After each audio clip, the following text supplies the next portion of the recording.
Here's the duck for your or this is the chicken. What's bigger? Duck. It's chicken, duck. Then That depends what kind of chicken. It's turkey, duck, chicken. Right? Yeah, it goes in the order of turd, duck, hen. It's a Cornish game hen in the middle, so it's a tiny little chicken. But the chicken's the smallest. Yeah. This is Restauranttopia. This actually goes back to your malt episode number 1 here. Enhance the customer experience. The warm welcome, the consistency of the food, the speed and accuracy of the order. See that server who's doing the mental fitness test of memorizing the 4 tops order instead of just writing it down and getting it right. Make sure that your staff is trained up. Hyperventilate. I know, right? It's like, I have 19 food allergies and you didn't write down anything. I feel like tonight could be an EpiPen night, right? Like this anything could happen. Huh. Do you think she spelled shellfish right? Yeah. No, like just get the handhelds. Oh my God. Just get the handhelds, right? Just get them. Come on, do we have to? Yeah. Oh, I love it. Training. Can we? You know what we should do? We got to do a pet peeve episode. Oh, I love that. My God, dude, clear out your phone. Coming soon. Yeah, the storage is going to need to be enormous. You know what really grinds my gears? Yeah. Oh, we should do a Festivus episode. Yeah, the airing of grievances. Yeah. That's what we're going to call it. Feats of strength. Well, that's afterwards. Yeah. Number 2. So the customer experience matters. Is that what you're saying? Yeah, it does. I'm going to say 100%. And you're saying that could attribute to additional sales. I would say it absolutely contributes to the customer who is there for hospitality and food. These people want to give you their money. Yeah, I think so. It's the craziest thing. It is. And they'll give it to you multiple times if you treat them right. Wow. Dude. That's not a pro tip? No, that's the whole episode's a pro tip. I think that's one and done. I think that's a whole. How dare you? Yeah, sorry about that. All right. Number 2, near and dear to Anthony's heart, menu design. Good stuff in high visibility spots. What's the triangle called? Golden triangle. The golden triangle. That's what it was. Aptly named. Yeah, I think. What the hell is that? We're going to leave that. I've never heard of that. Really? Let's talk about that. It's like the focal points of the menu. We've talked about it before, but it's the focal points. When you first look at a menu, you look at like the top middle, and then you look down here. Then okay, I get that idea of Yeah. that, but I didn't realize. I never knew it as a golden triangle. Okay, I got you. Yeah. Right. Okay, so that's what I was like. It didn't end up in my notes, but I definitely that was one of them. So we can leave that in. I guess the editor is up to them is if they think it's funny or just like, hey, that doesn't make any sense. Well, none of the above. It just now we're just tripping over our feet. All right, this one's kind of interesting. Specials. Let's think about that name for a second. It is in fact supposed to be something special, not liquidation. No, not. We got to get rid of this catch of the day. Well, who is it special for? Special for the operator or special for the consumer? I would like to say it should be special for the consumer, but special for the operator as an opportunity to make more money. Pick something that is in fact special, that in fact has a nice gross profit. So if the patron came in and they wanted to spend $50 a plate, but you have something for $75, which just may happen to have another $15 of gross profit on it, that it wows them that they are going to get that. So can I drop a pro tip on someone else's episode? Oh, look at this. I love it. Like, step on this episode. Go ahead. So this is something I profess daily is that when you're doing a special, try to make it your most popular item. So really wow them. Try to make it your most profitable item and try to make it the easiest one to execute. Oh, yeah. Can I add to this? I'm sorry, because this is something that bothers me. Wait, we have a pro tip within a pro tip? This is something that really That's not legal. This is turducken of pro tips. I love it, baby. Here it is. So here's the duck for your or this is the chicken. What's bigger? Duck. It's chicken, duck. Then That depends what kind of chicken. It's turkey, duck, chicken. Right? Yeah, it goes in the order of turd, duck, hen. It's a Cornish game hen in the middle, so it's a tiny little chicken. But the chicken's the smallest. Here's your chicken of the turducken. Okay. Yeah. Instead of trying to change the industry's nomenclature, special. Okay. When a consumer thinks about a special, what are they thinking about? Value. They're saving money. It's there's something like for them. Feature, I feel, is the term. Oh, only if you're playing classical music. For some of the things that only if you're playing classical classical music. I like that. If someone comes up to me and says our feature item is turducken, I might get it. Yeah, but if you're like, hey, the specials today, you're thinking, I don't know, like it's a different. I'm actually thinking more of, and this is my industry adjacent mindset. I feel like you're just trying to unload the cod. There's some of that. Yeah. Yeah. And I guess it depends on the concept too. Like if I'm sitting there at Marble Room and they're like, what's the specials? Like I know it's going to be what we're talking about. Yeah. It's you not, know what I mean? But it's not Anthony Bourdain Kitchen Confidential. But if you're walking in and they got a chalkboard specials, like that's a different Tuesday place. sushi. Yeah, exactly. Yeah. Not good. Not good. Don't get the 2 feet of tuna on a Tuesday. 2 feet of tuna. Way back. Maybe tempura. I was just happy. You notice he's been That's saying 165 episodes ago. That's what I'm saying. You know, he's saying like things like four top, like in sentence now. He doesn't have to think about it or ask what it means. It's just four top. He's got it. He's got it. No, but listen. Come a long way, buddy. I think you have to understand what most restaurants are out there. And so there's going to be some semblance of liquidation in your special because it's good business. It's what you do, but you got to hide that liquidation. You got to make it not so obvious, you know? And so like I had a buddy that worked for Ferran Adri at El Bulli, and they would order in monkfish only for the livers. And they would get the whole monkfish in, they would butcher it, take the liver, use that for a dish. And then all of the flesh would go to staff meal. Right? Not everybody has that privilege. Yeah. So you got to be, it's like your example you gave earlier when they're talking about the features. Look, yeah, you know, like whatever they have left over, they can just staff meal out because their price point suggests that they could probably afford that and bury it. But most operations, when you're dealing with a family restaurant that runs 75% prime costs, it's a tough year. You can't just let that extra starch or protein go to waste. You have to repurpose it, but you have to be very clever in how you do so. Right. And so let's be real. On the special board, there should be some semblance of liquidation, but maybe not more than, say, arbitrarily 33%. It should be other special items coming in or new items or fresh items. But if you need to burn those grits out, go ahead and put that fish over some grits, right? Yeah, I like that. No, it's just true. Truth, right? It's you know, I can't preach on this episode that you have to have some crazy seafood tower, feature. On we're learning as we go on Saturday nights when you still want to be fiscally responsible and, of course, and unload your product and get good turns of that. Number 3 here, in-store events and experiences. This is you got to do it. I'm telling you, in this day and age, Tuesday night, Wednesday night, you still have the opportunity to bring people in. People want to go out. In a post-pandemic world, people want to engage with other people. Theme nights, offer events like trivia, live music, promotions that apply. Get with your, I know one great vendor does a bourbon tasting literally once a month, and the place is packed. I've been, you've been, and probably not everyone's watching it. Dave and Anthony have both been there. Like it is amazing. Not just our production staff in the back here. Like you've been this guy over there, that guy, like the light guy. Joe, stand up. Yeah, I know. Yeah. What's wild about those though too is especially when you talk about the tastings, right? If it's a product feature and if you commit to one brand that you buy, oftentimes you can rely on their marketing budget and infrastructure to come in. So if you're doing, would you say a bourbon tasting? I think bourbon's some sort of alcohol, right? I think so. It's so American. If you buy a lot of those companies have marketing budgets and they have educators, and it behooves them to come out and educate your clientele on what they're tasting and why their product's so great. And your staff. And which is more important, arguably. They'll stop by and do those things at cost or for free for you, and sometimes even bring you sample products to do it. It's wild. And swag. People love I love. Oh my God, I've seen people at Cavs games like getting fistfights over T-shirts. Yeah. Wait till bobblehead night. It's out of control. Yeah. It's out of control. But yeah, to your point too, like it's wild to see the reaction of a helium balloon for a little kid in a family restaurant. Something as simple as that makes a huge difference. Yeah, I think that's a great point to kind of segue into my next thing here in events and experiences. Community partnerships. Get with the local school. Like you don't have to do a fundraiser, but like, hey, the Bees have a 7th grade basketball. I know you got basketball, and you're going to be in town, come to XYZ pizza in Talmadge. Like those things are important. Yeah. I don't think you can lose with community engagement of any type. It's you do good and you do well.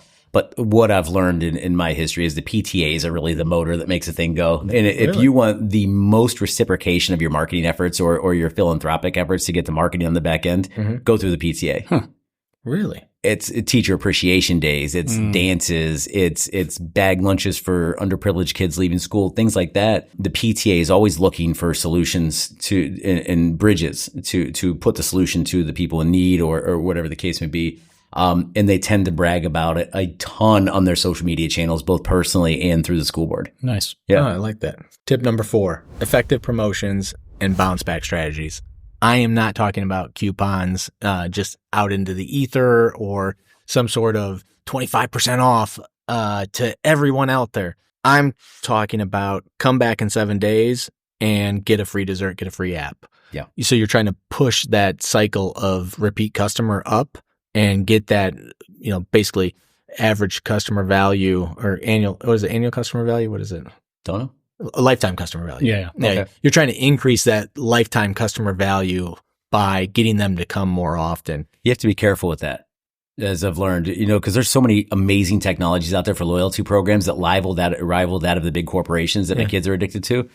So the tendency is, if you sign up for the app, we'll give you $10 off. Yeah, no, I'm not talking about that. No, sign up for the app and you get $10 off your next visit. Yeah, that's what you do. Don't give the money away up front because there's vultures out there that exactly. Yeah, no, people will always try to gamify and figure it out, and you got to avoid that. You're trying to get that person in your restaurant to come back again sooner, and this is in-store marketing tactics episode, but the long-term strategy also. What are you doing for lapsed customers? Are you texting them 30, 60, 90 days out? So out of the political campaigns, I signed up for both text messaging campaigns. Fascinating. You signed up for those? Yeah. You know how many times I type stop? Oh, I know. No, you don't type stop because then they know it's a real person. No. This is the actual report as joke. Yeah. This is actual. This is actual the campaigns. So I made up. I didn't make up. I copied what they used as taglines in the beginning of the text message. I thought these were great. Oh, yeah. Yeah. So these are from the 2024 presidential campaigns that I copied. Did we do something wrong? I thought that was a good one. Yeah. Please do not ignore this text. You have a direct line to the owner. It wasn't the owner, by the way, in that text message, but it was, you have a direct line to the candidate. And I don't think I did. This is guerrilla warfare. Yeah. Did you drop this? We're holding your golden ticket for 1 hour. So I like that sense of urgency. I was like, oh, wow. You made the cut. You want a special offer. Some of these I obviously tweaked a little bit for restaurants like anything else. We think you're special and deserve recognition. As Dave says, I mean, babies cry for it. That one I responded to. I was like, there you go. You've been hand-selected. What's that mean? Absurd. What does it mean? I don't know. That's the whole point. That's the whole point. Good, but you're going to open that text message. You're like, oh, I'm special as hell. I've been hand-selected. Yeah. I've never been hand-selected in my life. Not machine-selected. No. This is not just some crazy algorithm selecting you. Hand-selected. They picked me out of a barrel on purpose. This is my favorite one. Don't let anyone see your screen. I was like, wow, this is like the not safe for work text message. It's like, wow, I was like, that's really good. You got these? Yeah. Oh, that's amazing. I literally copied them all. Because once I signed up for one for a particular reason, and then I started getting them. I'm like, oh, I'm getting the other one because these people have studied this, double blind studies, definitely focus groups. That's a great point. These work. So sports team victory gift, which I liked. That's not what it was, but it's 7th grade basketball victory gift. Like, if you had like the football night or whatever it is, your local town, all business is local, as they say in politics. Your name is on the list, Anthony. Oh, you like that one? What list am I on? We couldn't have done it without you. So I like that one as like an anniversary. A little gratitude. Thank you. And then this one's a little cheesy, but spots are filling up fast. So if it's Valentine's Day or something like that. But I thought those were all really good. And I was like, these are, I could dig this. Yeah, there's some wisdom in it, creating the urgency, creating the exclusivity. I do like those. Now, tell me, how are you getting them out via text? I think that's one of the biggest hurdles that operators have. Like, how do you do that? Yeah, there's several programs that work really well. You'd have to collect your customers' data first. Yeah. That's episode. That's another 1 through 160. I think you're going to hear multiple ways to collect that. But you gotta be just talking to people all the time and getting their text messages. But you could do it with 25, 30 customers. Like that would make an impact. It would make an impact. Yeah. And if you use these techniques in the sense of make it personalized where, again, if you can systemize it, great. If there's a platform that you can put in their name and you have it out of your database, but sometimes it's just, hey, can my GM text 20 people a night. That's going to make a difference. As the owner, like it's everybody wants to know the owner, and it's like I'm just starting to think it's like, man, it's kind of a slippery slope. But like if you'd send a personalized text from your phone as the owner of an operation, that would probably drive some serious impact. And can you get it to be a platform where you basically have a burner phone? That's what I was. You have a local number. Right? Yeah. It's where it seems real. Like, and it's not coming from 888. Well, it is real, and you could actually engage with them. Yeah. I mean, you could spend an hour a day doing that. But it's not your cell phone number. It's it's a generated number that looks like a local number. Or it goes right to you. Or to Brian's point, you have a marketing phone. Yeah. Right. Either way. Yeah. That's interesting. I have an interesting story, like a personal story around this. So when I moved to a town when I moved to Cleveland, we bought a new house. We had not had my daughter yet, but we bought the house. I had a bunch of guys help me move furniture in, and we ordered pizza from a local pizza place. Okay. New town, never ordered from this place, just moved into town. So obviously having a new house, budgets, we didn't eat out a lot. I hadn't ordered pizza from there for 3-4 months. Like I ordered once when we moved in and never ordered again. No reason other than just didn't. I get something in the mail and I open it up. And it's from that pizza shop that said, "Hey, we've missed you." And it had like a little deal, but it was like literally on a letter that was 12, 13 years ago. This was, probably. No kidding. Yeah. And it was literally like, it was a piece of mail you had to open up, and I opened it up and it was handwritten. It was like, really? It wasn't even like a printout. It was like, "Hey, we've missed you. Here's, it was like on a letterhead, handwritten with like a coupon on the bottom." And I was like, huh. That's wild. I think I'd like pizza today. You know what I mean? But I was like, wow, that, I mean? Like they went back through initially people that had not ordered in a certain period of time, I'm sure. And they sent out a bunch of snail mail. But it was authentic. And this is where I want to differentiate this from some of the tactics you see. I was literally hand selected. You were hand selected. Did you order pizza? I did. Yeah. Of course I did. Yeah. So that being said, my initial thought was like, oh my God, how would you keep up with that? But it's like, listen, no one's asking you to do it comprehensively. Yeah. Just do 10. Do 10. Well, think about it. Like if let's say you're going back 90 days, somebody hasn't ordered in 90 days, and you just did 10 a week. Yeah. 2 a day. If I told you if you spent 20 minutes, you would get 10 to 15 new orders in a week, you'd be like, okay. And I would tell you the percentage of people that probably ordered, I think it was probably pretty high, because I had no problems. Like, oh, you know what? I think we're having pizza tonight. Yep, that's it. Yeah, cool. It's pretty cool, right? Like we're feeding right into your theme here. No, I love what you guys are doing. This is so kind of like 2019, but it's on the list. It made the list. That's fair. It podiumed. It didn't podium, but it made the list.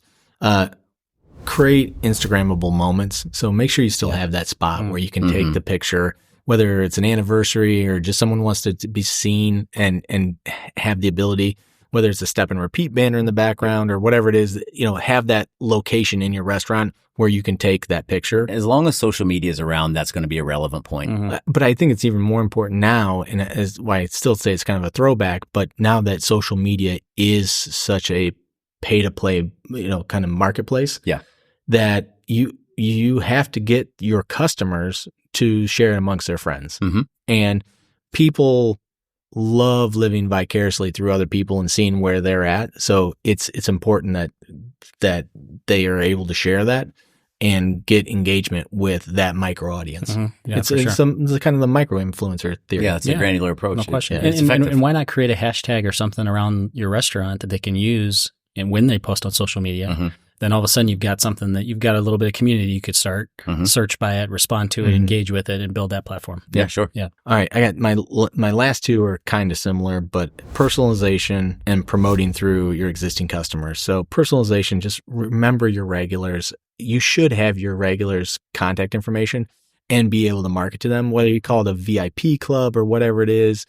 Like, don't take them for granted. You got to show them the love and remember the personal touches. Remember the personalized offers on the birthdays and the anniversaries and stuff like that if you can. So again, it goes back to Dave's point of building a list and building that database. And then hold on right there. We had talked about this in a long time ago. One of the best things I've seen, and I get involved in this sometimes, is your regular customers. So you can get two things out of this. if you're testing a new menu item or a new technique, use them as your panel, right? And so now they feel special. They feel part of your process, and you get great feedback on what you're doing by the people who love you the most, which is that care, right? And know your brand, and like, hey, this is good, but it's off brand. Like, and you know, you can have a little questionnaire for them, like, and again, not formal, but like you can, hey, I'm going to ask these 5 questions so I get some consistent results. And then my final one, which I love, is customer of the month. I don't know why more people don't do this. It gives a ability to spotlight. You give the person $100 gift card. You put it on social media. This is why we love this person, whether it's, you know, not because they come in and drink 9 gin and tonics. It's because, hey, they are a teacher and they help, you know, the special ed class and teach cheerleading. They are whatever that is. And it becomes a focus about them. You're showing gratitude that they frequent your restaurant, but you're also showing that community involvement and that putting that spotlight on kind of that, you know, the local hero who doesn't get the publicity they probably deserve. Yeah, I love that. All right. Yeah, that's a good example of being a show, not the commercial. Oh, I love that. I've used that line about 10 million times. I love that. No, that's good. It's incredibly impactful. I'll say it too. Listen, we often pull Mike Tomlin and our customers become a sea of gray faces, right? It's just gray faces. It's just very transactional. They're customers. They come, we take them for granted. Every greeting at the door, every path to the table, every time you show a customer the bathroom, every dish, every step of service, that's all an audition for their next visit. Don't ever forget that. You have an opportunity right now to get it right. And if you do get it right and they like the show, they'll be back. And if you misstep, they might come back or they might give you a break for a while. They might let you breathe and go try something else. Go check out another genre or another movie. But if you nail it and you focus on these details, it's mastering the basics, right? As we talked about before, you get that right, they'll come back time and time again. And there's no better business than repeat business. I love it. No, thank you, everybody. Appreciate it. Great topic, check out Restauranttopia.com and sign up for the amazing Anthony Hamilton's newsletter. Stop. Appreciate it.